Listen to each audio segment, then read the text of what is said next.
Aqui na Iber FM estás comigo, André Silva. Quem me faz companhia agora é Filipa Custóia. Está a começar uma pitada de nutrição aqui na tua rádio. Filipa, bom dia. Estás bem disposta? Olá André, está tudo bem contigo? Estou bem disposto. Vamos lá então, uma pitada de nutrição a começar por aqui. E hoje tu queres falar sobre hidratos de carbono. Verdade. Mas em que contexto? Olha, hoje vamos responder à pergunta se precisam de deixar de consumir hidratos de carbono para emagrecer. Depende, digo-te já. Não. Esta acho que nem é depende. Ok. Não, esta é claramente não.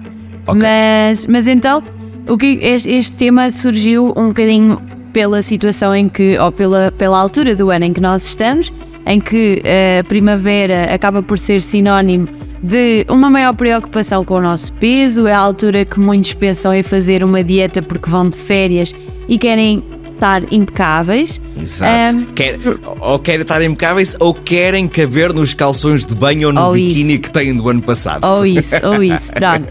E efetivamente algumas pessoas vão às pessoas certas, aos profissionais certos, que são os nutricionistas. Outras acham que é só retirar os hidratos de carbono e que vão conseguir fazê-lo e que basta deixar de comer o jantar e substituir por uma sopa que tudo se vai resolver. Pronto. Ok. E então eu acho que é importante nós percebermos. Eu estou-me a rir, mas isto não tem piada nenhuma, mas eu não faço isso, até porque eu sou fofinho o ano todo, ou seja, não me preocupo com isso durante praticamente o ano todo, mas sei que há pessoas que chegam a esta altura, inscrevem-se nos ginásios, alteram a alimentação, essas coisas todas para chegarem ao verão e estarem bem, mas sim, continua, desculpa. Portanto, eu hoje vou desmistificar um bocadinho esta ideia e vamos perceber se faz sentido ou não, ou se realmente se deve dar importância a outras coisas. Ora, é efetivamente verdade que os hidratos de carbono podem transformar-se em gordura e alocarem-se no nosso tecido adiposo. Isso é verdade, existe esse processo. No entanto, acho que é necessário nós percebermos o que é preciso para que isso aconteça. Okay. Portanto, primeiro é preciso que haja uma ingestão de hidratos de carbono. E aqui, quando falamos em hidratos de carbono, para quem ainda não está familiarizado, estamos a falar, por exemplo, do arroz, da massa, da batata, do pão, dos cereais, das tostas, o dos acompanhamento, cereais. Digamos assim. Exatamente. O acompanhamento. Exatamente. Pronto.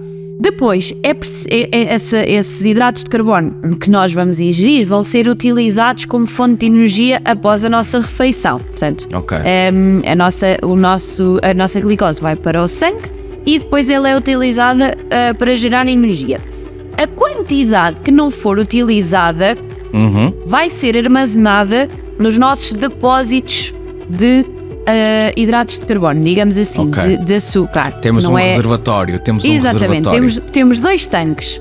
Um é o fígado, que é aquele que vai libertar algum açúcar quando nós estamos em jejum para equilibrar os níveis no sangue.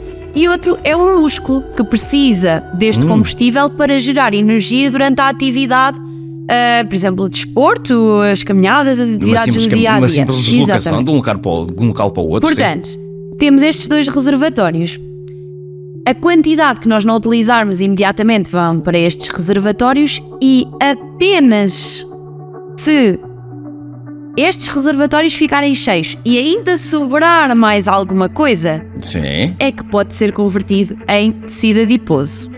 Mas estamos a falar de comer se calhar meio quilo de arroz Estamos a falar de uma quantidade muito grande. Estamos a falar de que, por exemplo, estamos a falar de uma capacidade, o nosso fígado e o nosso músculo, estamos a falar à volta de uma reserva de 50 gramas de glicose. Portanto, estamos a falar de uma quantidade muito grande. E estamos a falar de um tanque de um caminhão. Ok. De um caminhão, para perceberem, pronto. Portanto, é uma quantidade muito grande. Claro que as nossas reservas muitas vezes têm alguma quantidade. Nós não estamos com o depósito a zero. Nós temos não começamos o dia, não começamos o dia com o depósito vazio, sim. Agora, para quem faz desporto, estas reservas vão sendo recicladas. Para quem é sedentário, talvez não haja uma rotatividade tão grande, ou seja, não existe tanto gasto. E aí essas pessoas devem realmente ter bastante cuidado com a quantidade que consomem, porque não vão ter propriamente um gasto. Para quem faz desporto, que muitas vezes até são estas pessoas que já têm alguns cuidados, mas que realmente querem atingir aquela forma física, é preciso ter alguma atenção, porque isso depois também vai comprometer a performance no treino e às vezes até pode contribuir para alguma má disposição, e devemos ter isso em atenção. Sim. Portanto, para perceberem que este processo é demorado e então depois para converter estes hidratos de carbono em tecido adiposo, é feito através de um processo que se chama lipogénese de novo, que é assim um palavrão da bioquímica, mas que basicamente é realmente a conversão de glicose em ácidos gordos. E este processo requer um gasto de energia, portanto, é importante percebermos que a quantidade de hidratos de carbono consumido é principalmente determinada pela quantidade de exercício que nós fazemos e que aumenta as nossas necessidades de hidratos de carbono. Uma pessoa sedentária tem menos necessidades do que um atleta à partida. Sim. É importante que percebamos, então faz sentido isto? É que muitas vezes, e eu digo isto muitas vezes em consulta, a maior parte das pessoas não percebe que, por exemplo, o consumo de gordura é um processo muito mais direto a depositar-se em tecido adiposo. Ou seja, um consumo excessivo de gordura vai ser muito mais fácil tornar-se em tecido adiposo do que o consumo de hidratos de carbono. E muitas vezes as pessoas, quanto a isso, não têm qualquer tipo de problemas. Então, moderar o consumo de hidratos de carbono pode fazer sentido, mas se calhar reduzir, e aqui passa por se calhar reduzir a quantidade de pão, reduzir a quantidade de cereais, de bolachas, de bolos que nós comemos e não propriamente de arroz, de massa, de batata. Claro que também pode haver aqui uma redução, mas não retirar por completo da alimentação. Mas principalmente se calhar controlar a ingestão de gordura, que muitas vezes não fazemos. E aqui passa, por exemplo, por reduzir o número de refeições de fritos ou guisados ou métodos de confecção com um maior teor de gordura, reduzir o consumo de charcutaria, os presuntos, os paios, as coisas o chouriço, condimentadas, claro, aqueles enchidos com uma quantidade muito grande de gordura, as salsichas, por exemplo, trocar os laticínios por versões magras, pode fazer também sentido, e depois controlar a quantidade, por exemplo, de azeite que se usa para a confecção e para o tempero das refeições, que muitas vezes acaba por ser excessivo, para não dizer na maioria das vezes. Quando falas, por exemplo, em guisados fala-se em refogado, quando se fala em refogado fala-se em azeite, é logo aí uma complicação.